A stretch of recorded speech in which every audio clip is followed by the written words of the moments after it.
అదరగొట్టే కారం రంగు రుచి ఆచి కారం పొడి.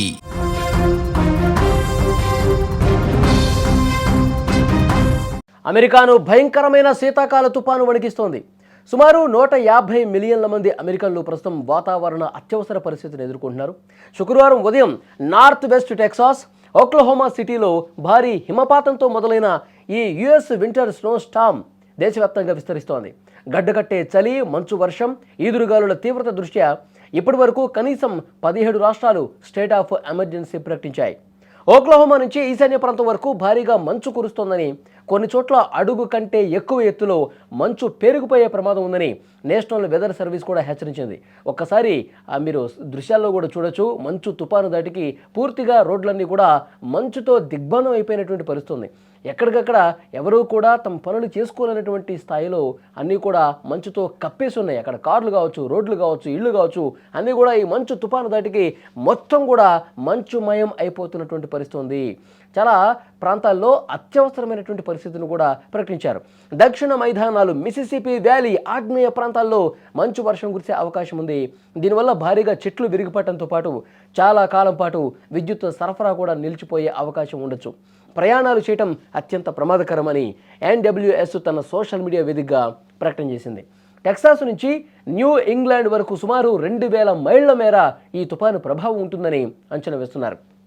ఈ గడ్డకట్టే గాలి ప్రభావంతో జనజీవనం పూర్తిగా స్తంభించిపోనుంది. తీవ్రమైన మంచు ప్రభావంతో Alabama, Arkansas, Georgia, Kansas, Kentucky, Louisiana, Maryland, Mississippi, Missouri, New York, New Jersey, Pennsylvania, North Carolina, South Carolina, Tennessee, Texas, Virginia రాష్ట్రాలు ఎమర్జెన్సీని ప్రకటించాయి.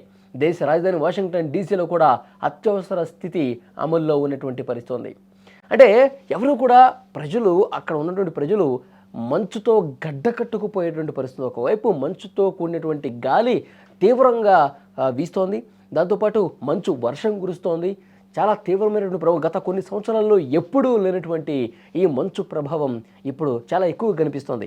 ఎవరు కూడా ఆఫీసులకు వెళ్ళి పనులు చేసుకునే పరిస్థితుంది. నిత్యావసర వస్తువుల కోసం ఒక నెలకు సరిపడవి ఇంటికి తీసుకొచ్చుకునేటువంటి పరిస్థితుంది.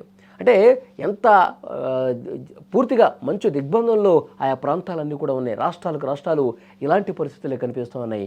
స్క్రీన్ మీద ఆ దృశ్యాలు చూస్తుంటే ఎంత దారుణంగా ఉందో మనకు అర్థమవుతుంది. అమెరికా మంచు తుఫాను ప్రభావం విమానయాన రంగం మీద కూడా తీవ్రంగా పడింది. ఇప్పటికే వారాంతంలో జరగాల్సినటువంటి 6000 కంటే ఎక్కువ విమాన సర్వీసులు రద్దయ్యాయంటే అక్కడ పరిస్థితి ఎట్లా ఉందో అర్థం చేసుకోవచ్చు. శనివారం ఒక్కరోజే 2800కు పైగా విమాన సేవలు అక్కడ నిలిచిపోయాయి. తాజా విపత్తు పరిస్థితుల్లో ప్రయాణికులు తమ ప్రయాణాలు పూర్తిగా వాయిదా వేసుకోవాలని డెల్టా ఎయిర్లైన్స్ విజ్ఞప్తి చేసింది. వాతావరణం మరింత క్షీణిస్తే అనేక విమానాశ్రయాల్ని తాత్కాలికంగా మూసివేయాల్సినటువంటి పరిస్థితి ఉంటుందని ఫెడరల్ ఏవియేషన్ అడ్మినిస్ట్రేషన్ కూడా చాలా స్పష్టంగా పేర్కొంది. ఒకసారి అక్కడ రోడ్లు చూస్తుంటే ఎంత భయానకమైనటువంటి పరిస్థితులు ఉన్నాయో అర్థమవుతుంది. ఆ మంచుకి రోడ్లన్నీ కూడా పూర్తిగా కప్పిపడిపోయి, పూర్తిగా ఆ కార్ల అద్దాల మీద కూడా మంచుకు వర్షం కురుస్తూ అసలు ముందుకు ఎంత స్లోగా వెళ్తున్నాయి చూడండి. పూర్తిగా పొగమంచు కమ్మేసింది, మంచు వర్షం కురుస్తోంది, మంచు గడ్డలు పడతా ఉన్నాయి. పూర్తిగా ఎవరూ కూడా తమ పనులు తాము సవ్యంగా చేసుకునేటువంటి పరిస్థితి లేదు. ఇక తప్పదు, ఇక రోడ్ల మీదకి వెళ్ళాలి, అత్యవసరం అయితే తప్ప ఈ విధంగా రోడ్ల మీదకి వస్తూ ఉన్నారు. చాలామంది తమ ఇంటి నిత్యావసరాలన్నీ కూడా ఇంటికి తెచ్చుకుంటున్నారు. ఆఫీసులకి వెళ్ళలేక వర్క్ ఫ్రమ్ హోమ్ ఎక్కువగా చేస్తూ ఉన్నారు.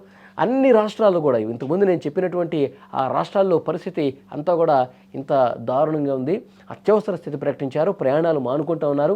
తర్వాత ఎయిర్లైన్స్ సంస్థలు కూడా ప్రకటన చేశాయి. కొన్ని గంటల పాటు మళ్ళీ ప్రభుత్వాలు అలర్ట్ చేసే వరకు ఎవరు కూడా బయటకు రావద్దని కూడా చెప్తున్నారు. సో అంతా మంచు దిగ్బంధంలో చిక్కుకుపోయి ఆయా రాష్ట్రాల ప్రజలు గతంలో కొన్ని దశాబ్దాలుగా ఎప్పుడూ చూడనటువంటి తీవ్రమైనటువంటి మంచు తుఫాను ప్రభావం అక్కడి ప్రజలను వణికిస్తోంది.